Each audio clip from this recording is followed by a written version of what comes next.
Alors, je suis à la tête d'un élevage de 430 truies, naisseurs-engraisseurs, donc avec un naissage sur un site, de l'engraissement sur 3 sites, qui est mené par moi et 2 salariés, avec une génétique qui est en cours de changement, donc, qui vient en remplacement de l'auto-renouvellement croisement alternatif. Donc c'est le RL du Roudou à la Martyre. Je suis installé avec un salarié.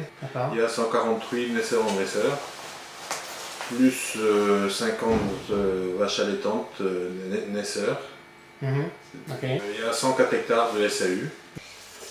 Donc nous sommes tous les deux installés à la tête d'un élevage de 200 truies. Une conduite en borne classique, cette borne 28 jours. Du travail des terres également, Oui. que vous faites vous-même? Oui, 40 hectares.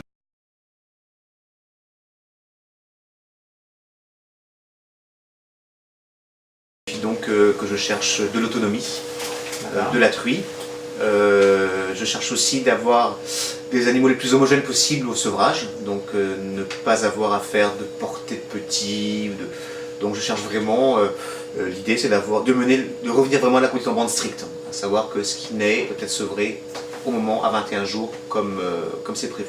La prolificité,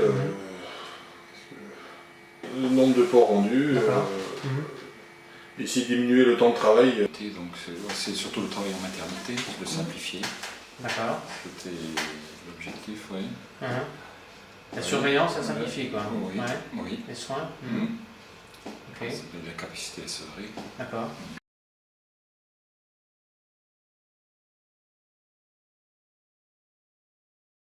Ensuite, après des visites en élevage, notamment en Allemagne et en Hollande, j'ai pu constater que le personnel nécessaire en maternité était extrêmement réduit, voire en Hollande inexistant. Et donc avec en plus pas de lampe, pas de tapis, enfin on voit bien que c'est des gens qui s'embêtent pas beaucoup. Je ne connaissais pas trop avant, et puis bon, D'accord. c'est venu Ok. la curiosité, et puis après. La première abord, c'était un article du Paysan Breton. Oui, d'accord. Voilà. Ok. Et ensuite, Donc un témoignage d'éleveur, voilà, oui. Ensuite je vous ai appelé, puis il y a eu une présentation. D'accord. Mais on était déjà décidé à changer. Ok. Les arguments de vente sans doute d'abord.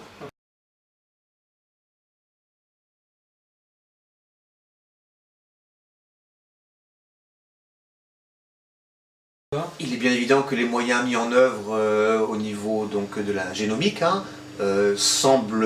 laissent penser que Hentrix s'implique dans la génétique porcine et qu'elle y met les moyens, quoi. Donc logiquement, moi en tant qu'éleveur, à terme, je devrais m'y retrouver.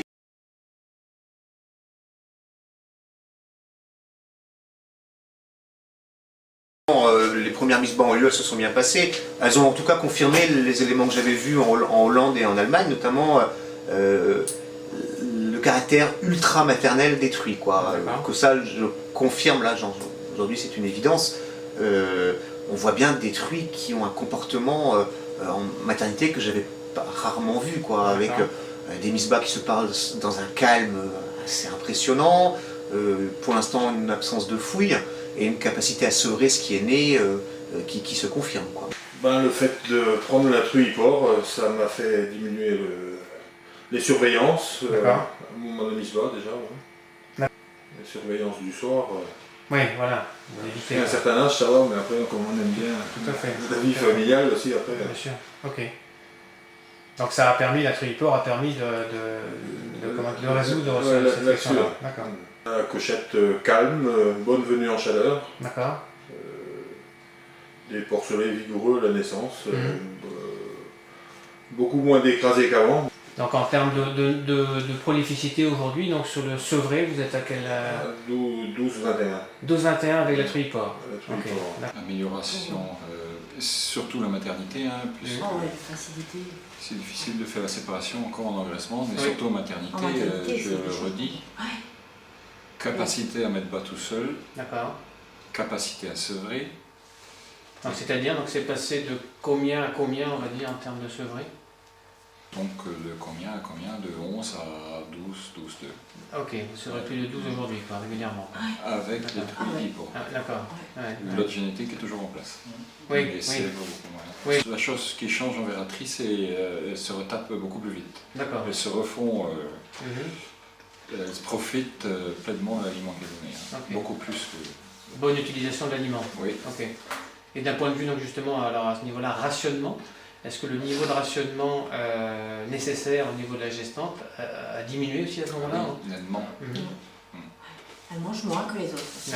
Elles en ont besoin moins et se retapent mieux quand même. Ok. Ouais. Donc elles en ont besoin moins, elles se retapent mieux et elles sèvrent plus. Ouais. Donc, ok. Ouais. D'accord. Et des bons porcelets. Mhm. Des porcelets très très réguliers à la naissance. Réguliers. Ouais. D'accord, ouais. Donc on Ça, c'est retrouve, vachement bon. ouais. Ce qui explique aussi après, je pense, la capacité à sevrer, puisque le porcelet homogène sera Oui. d'autant plus facile à Très sevrer. maternelle. Ouais. Ok. Oui, moi, je les trouve agréables. Ouais. C'est vrai que. C'est vrai, je suis tranquille. Hein. Je suis obligée de me faire des soucis toujours pour l'autre lignée parce que il y a des petits, des gros, des. Et ceux-là, ben, je suis tranquille. Quoi. D'accord. Je suis apaisée parce que au moins pour l'autre. Et sans doute que sur l'autre lignée, il y a des petits et des grands parce qu'elles ne se refont pas après le sevrage. Ah oui, ok. Pas d'explication, effectivement. Sans doute, c'est ça. Du coup, ouais, ici. Le coup d'avant, là, on avait sevré plus de 13, 13, 4. Là, il y avait une à 16 et 2 à 15, je crois. Sur 14. Et elles sont sorties de là. Et puis là, elles arrivent à l'écho, là, lundi, c'est bon. Elles sont rondes. Et le côté maternel qui me plaît. Quoi. Oui. Quand on a une hypo régulée dans la salle, c'est elle qui est en train d'allaiter ses petits et puis elle a les pattes complètement. Oh là là, c'est très.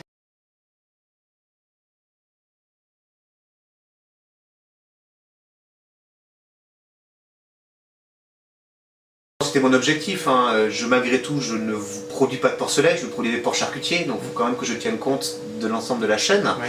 Mais ce qui est pour moi gourmand en main d'œuvre aujourd'hui, c'est la partie naissage. Et donc c'est vrai qu'il faut un équilibre, à savoir une truie qui soit capable d'amener à terme le plus d'animaux possible, mais il faut aussi une truie qui soit à même de se débrouiller toute seule pendant sa carrière de truie, quoi. Donc en effet... En termes génétiques. Oui, au niveau conduite, c'est... Ok. Et vous avez des critères cliniques aussi qui... Oui, ça suit après derrière. Ok. Que vous observez. Totalement Oui, vrai. totalement vrai. Ouais. Ok. C'est important. Ouais, hein. on vient Si, de si, dire, c'est c'est exactement ce qu'on vient de dire. Oui, voilà, c'est ça. Donc en fait... Ah bon, la réponse est avant la question.